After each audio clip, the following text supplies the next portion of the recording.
మీ ఎలాంటి వ్యాపార ప్రకటనలకైనా వెంటనే మా ఛానల్ సంప్రదించండి. అందరికీ నమస్కారం.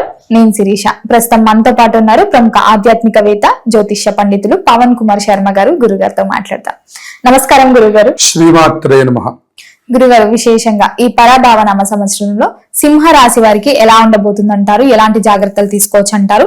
ఈ నవగ్రహాల ప్రభావం ఈ సంవత్సరం ఎలా ఉంటుందంటారు సింహరాశి వారికి? శ్రీమాత్రే నమః. శివాయ గురవే నమః. శ్రీ మహాగణాధిపతయే నమః. ప్రేక్షకులందరికీ పరాభవనామ సంవత్సర శుభాకాంక్షలు. సింహరాశిని మనం గమనించినట్లయితే మఖా నక్షత్రం 1, 2, 3, 4 పాదాల వారు, పుబ్బా నక్షత్రం 1, 2, 3, 4 పాదాల వారు, ఉత్తర ఫల్గుని నక్షత్రం 1వ పాదం వారి వరకు సింహరాశిలోకి వస్తారు. ఈ రాశి వారికి మనం చూసినట్లయితే ఆదాయం 5, వ్యయం 5. ఎంత ఆదాయం ఉందో అంత ఖర్చు కనపడుతుంది. రాజపూజ్యం 7, అవమానం కూడా 7. అంతవరకు ఖర్చు సరిపోయింది. ఈ రాశి వారికి మనం గురుడు యొక్క సంచారం గనక చూసినట్లయితే మరి ఏకాదశ స్థానంలో లోహమూర్తిగా సామాన్యమైన ఫలితాలు ఇస్తున్నటువంటి గురుగ్రహం జూన్ 2వ తారీఖు నుంచి ఏ స్థానంలో రజితమూర్తిగా సౌభాగ్యకరమైన ఫలితాలను ఇస్తున్నాడు. రజితం అంటే మనకి 50% ఫలితం వచ్చేసింది.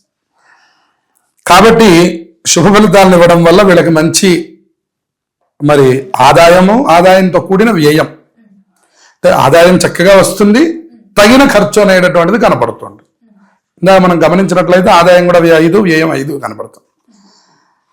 అయితే జూన్ 2వ తారీఖు వరకు కొద్దిగా ఆదాయం తక్కువగా ఉండి ఖర్చు ఎక్కువగా ఉంటుంది. జూన్ 2వ తారీఖు తర్వాత నుంచి ఆదాయం బాగుండి వ్యయం బాగుంటుంది. అంతవరకు మనం చెప్పుకోవాలి. తర్వాత రాహుకేతువులు 5వ తారీఖు, డిసెంబర్ 5వ తారీఖు వరకు కూడాను మరి జన్మస్థానంలో అలాగే మరి సప్తమ స్థానంలో ఉన్నటువంటి వాళ్ళిద్దరూ కూడా సువర్ణమూర్తులుగా విశేషమైనటువంటి ఫలితాలను ఇస్తున్నారు. తర్వాత జన్మస్థానంలో అలాగే సప్తమ స్థానంలో వ్యయస్థానంలోకి ప్రవేశించినటువంటి తర్వాత నుంచి కొద్దిగా కుటుంబ వ్యవస్థ అనేటటువంటి దాంట్లో కొద్దిగా బలోపేతం అనేటటువంటిది కనపడుతుంది. వృత్తి వ్యాపారాల్లో వీళ్ళకి క్రమేపీ అభివృద్ధి కనపడుతూ ఉన్నది. అలాగే పనులు కొద్దిగా ఆలస్యం అవ్వడం, ఏ స్థానంలో గురుడు యొక్క స్థితి వలన కొద్దిగా సంతానం మాత్రం సృజనాత్మకంగా చదువుల్లో రాణింపు కనపడుతుంది. సంతాన విషయంలో సౌఖ్యాన్ని పొందుతారు. పోటీ పరీక్షల్లో పిల్లలు ఉత్తీర్ణతని సాధిస్తారు. ఏ విద్య చదువుకుంటున్నప్పటికి కూడా దాంట్లో కొద్దిగా గుర్తింపుని పొందగలుగుతారు. అంతేకాకుండా మత్స్య సంబంధమైనటువంటి వ్యాపారాలు చేసేటటువంటి వాళ్ళకి అపరిచిత వ్యక్తుల ద్వారా కొద్దిగా ధన ఆదాయం కనపడేటటువంటి అవకాశం ఉంది అని చెప్పారు. అన్ని రంగాల వారికి కొద్దిగా ఆకస్మికమైన ధనలాభం కనపడుతుంది. కళలు కానీ ఇతరుల చేతుల్లో మోసపోతూ ఉంటారు. అంటే ఎవరు ఏం చెప్పినా నమ్మేటటువంటి స్థితి ఈ సింహరాశి వారి దగ్గర ఉంది. దానివల్ల ఇతరుల వారి చేతిలో మోసపోయే అవకాశం ఉంది. మిత్రులతో కూడా ఉండే సంబంధాలు చెడిపోయేటటువంటి అవకాశాలు ఉన్నాయి. దానికోసం జాగ్రత్తలు తీసుకోవాలి. సప్తమ స్థానగతుడైనటువంటి రాహు సంచారం వలన సామాజికమైనటువంటి గుర్తింపు తగ్గి వ్యక్తిగత ప్రతిష్ట దెబ్బతింటుందని చెప్పాడు. అంటే లోకంలో పేరు ప్రతిష్టలు ఏవైతే ఉన్నాయో వాటి చిన్న చిన్న భంగం ఏర్పడుతుందని చెప్పారు. మాట తొందర వలన బంధువులతో కూడా కొంత భేదాభిప్రాయాలు వస్తాయని చెప్పారు. జన్మలో కేతువు సంచారం చేస్తున్నాడు. దానివల్ల ఆధ్యాత్మికంగా ఎప్పుడు ఏదో ఒక ఆధ్యాత్మిక చింతన అనేటటువంటిది కనపడుతూ ఉంటుంది. ఆ తర్వాత ఒత్తిడి, తర్వాత సమస్యలు, అలాగే తలనొప్పి, ఆందోళన, జీర్ణ సంబంధమైనటువంటి అనారోగ్యాలు కలగడం, వ్యవహారములు వ్యాపారములలో అసందర్భమైనటువంటి నిర్ణయాలు తీసుకోవడం వల్ల కొన్ని చికాకులు కనపడుతున్నాయి. శుభకార్యాలు చక్కగా నిర్వహిస్తారు. శుభకార్యాల పట్ల మంచి ఆసక్తిగా ఉంటారు. గురుబలం పెరుగుతుంది మధ్యలో, దానివల్ల అనుకూలంగా ఉంటుంది. అట్లాగే అష్టమ శని ప్రభావం పూర్తిగా ఉంది అని చెప్పాలి. విశేషించి జూలై 26వ తారీఖు నుంచి డిసెంబర్ 11వ తారీఖు వరకు శని వక్రగతిని పొందుతూ ఉన్నాడు. ఆ సమయంలో వీరు పూర్తి స్థాయిలో శనికి శాంతి జరిపించుకోవాలి. ఇది చాలా ముఖ్యమైనటువంటి సూచన. ఎందుకంటే అష్టమంలో ఉండడం ఒక ఇబ్బంది అయితే, అష్టమంలో వక్రించడము అంటే అది చాలా ఇబ్బందికరమైనటువంటి సన్నివేశం. అలాగే బళ్ళు, 2 వీలర్లు నడిపేటటువంటి వాళ్ళు కూడా చాలా జాగ్రత్తలు తీసుకోవాలి. ఆ కాలాన్ని చాలా జాగ్రత్తగా వీళ్ళు చూసుకోవాల్సి ఉంటుంది.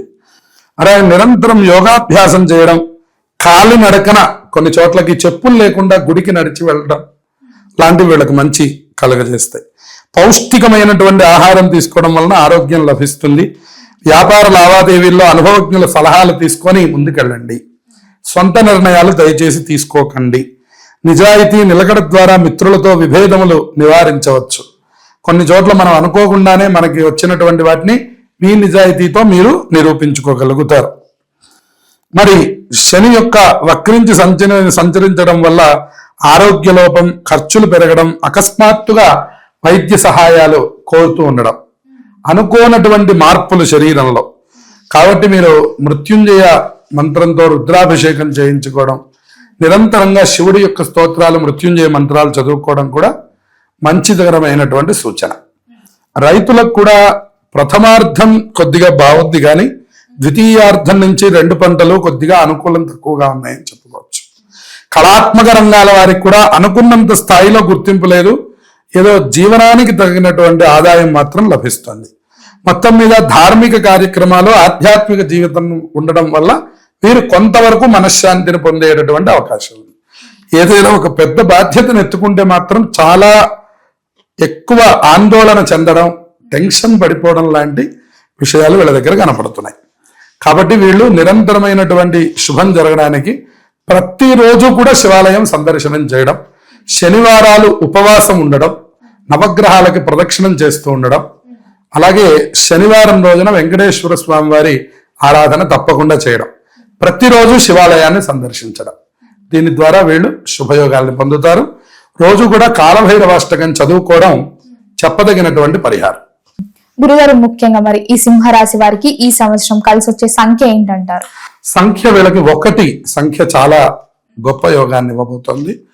1 అనేటటువంటి సంఖ్యతో కనుక మీరు ఏ పని ప్రారంభం చేసినా, చివరికి 1 వచ్చినా, 1తో మొదలైన మీకు అద్భుతమైనటువంటి శుభయోగాలు ఈ సంవత్సరం కలగబోతుంది. గురుగారు, ముఖ్యంగా ఈ సింహరాశి వారు ఈ సంవత్సరంలో దేని పట్ల జాగ్రత్తగా ఉంటే బాగుంటుంది అంటారండి? ప్రధానంగా కొత్త నిర్ణయాలు తీసుకోవడం, కొత్త వ్యాపారములు ప్రారంభించడం, ఇటువంటి విషయాల్లో జాగ్రత్తలు తీసుకోవాలి. అలాగే 2 వీలర్ కానీ 4 వీలర్ కానీ వాహనములు కొనుగోలు చేసేటప్పుడు కూడా కొంత జాగ్రత్తలు తీసుకుంటే ఈ సంవత్సరం సరిపోతుంది. మరి వీరికి ఏ రోజులు కలిసి వస్తాయి అంటారు?